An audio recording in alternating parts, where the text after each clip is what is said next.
nasionalisasi. Jadi ini persoalannya adalah persoalan pemimpinnya punya enggak jiwa nasional. Oke. Ya, second Pak. Sebentar. Ya, ini saya sebentar. Pak Romo Bujisu. Saya kira saya yang secara mata dan pikiran sederhana aja. Iya. Bahwa kita berkendaraan ditentukan bensinnya harus memakai ini, itu tidak berdaulat, sudah jelas. Ya. Bahwa kita harus mengganti minyak tanah dengan gas, ya. Itu tidak berdaulat, itu konkret sekali bahasa rakyat. Karena itu, saya mau mengatakan ketika secara kultural kayak begini, semua usaha untuk nation and character building, ya. itu mengalami benturan antara realitas dengan ideal. Maka saya kira yang dikatakan Pak Henry dengan betul sekali, apa artinya berdaulat itu, mari kita betul-betul mulai dari sekarang, tadi usulnya Pak Effendi Ghazali itu, konkret tindakan yang mengatakan ke KPK, itu satu, tapi kita yang memang bertanggung jawab untuk jangka jauh, ya itu tidak mungkin nation and character building kalau contoh-contohnya persis menggadekan, menjual negara ini dengan seluruh kekayaannya. Dan kita harus ingat, Bung Karno dulu sampai meninggal itu dengan trisaktinya itu, kemandirian untuk ekonomi, kepribadian untuk budaya, di mana itu semuanya. Sekarang PDIP dengan seluruh pemikiran sana kembali ke sana, ya. Dan kita harus betul-betul ke arah sana dan musuhnya bukan di sana atau sini, tapi tadi ketika kita mengambil mentalitas itu masih mentalitas kolonial, mentalitas yang pro dengan seluruh komprador atau korporat asing itu, itulah kita dan kita belum merdeka. Terima kasih. Daniel, baik. Saya ingin satu. Halo. Daniel. Silakan. Ya. Saya ingin membacakan ini sajak saya tentang sajak anak negeri yang malang. Aku kisahkan kepadamu tentang sebuah negeri yang tertulis dalam dongeng anak-anak sebagai negeri gemah ripah Lojinawi, subur makmur dan sentosa. Para pengelana samudera menyebutnya Zamrud Katulistiwa. Para ulama mengibaratkan negeri ini potongan surga yang diturunkan Tuhan di muka bumi. Tapi tahukah kamu, nasib anak-anak negeri Katulistiwa ini sekarang? Mereka menjadi anak-anak bangsa yang malang.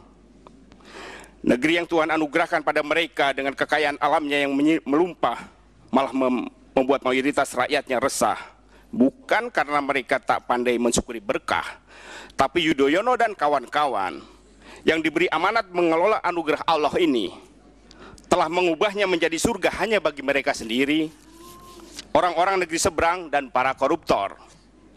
Sedangkan mayoritas rakyatnya yang melarat seperti hidup lebih nestapa ketimbang di neraka, maka banyak orang yang memilih bunuh diri dan masuk neraka ketimbang hidup di negeri yang bagaikan surga ini.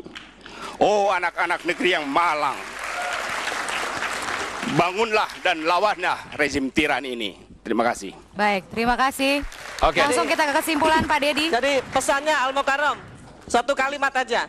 Ini globalisasi, jadi jangan menyalahkan asing. Yang disalahkan tidak ada satupun asing yang bisa masuk ke negeri ini tanpa di backup oleh penguasa. Itu catatannya. Baik, silakan langsung ke kesimpulan Pak Dedi. Interupsi untuk mahasiswa. Pemirsa, setelah kita berdebat panas, mari kita simpulkan. Kesimpulannya adalah bahwa republik ini memang tidak punya lagi kedaulatan dalam bidang energi. Kenapa demikian? Karena politik negara tidak berbasis Undang-Undang Dasar 45, itu artinya negara atau pemerintah melakukan pengingkaran terhadap Undang-Undang Dasar 45. Karena itu, kita harus meluruskan kembali politik pemerintah kepada konstitusi Undang-Undang Dasar 45.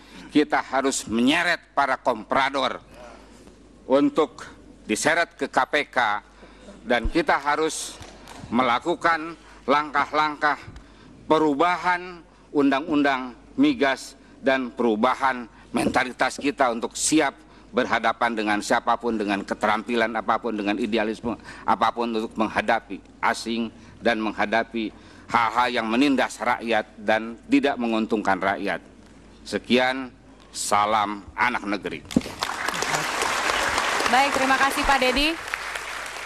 Dengan kesimpulan tadi maka mengakhiri perjumpaan kita dalam edisi Sarasehan Anak Negeri untuk bulan ini. Masih Kita ada. ucapkan terima kasih terlebih dahulu kepada 100 tokoh anak negeri yang sudah hadir bersama kami.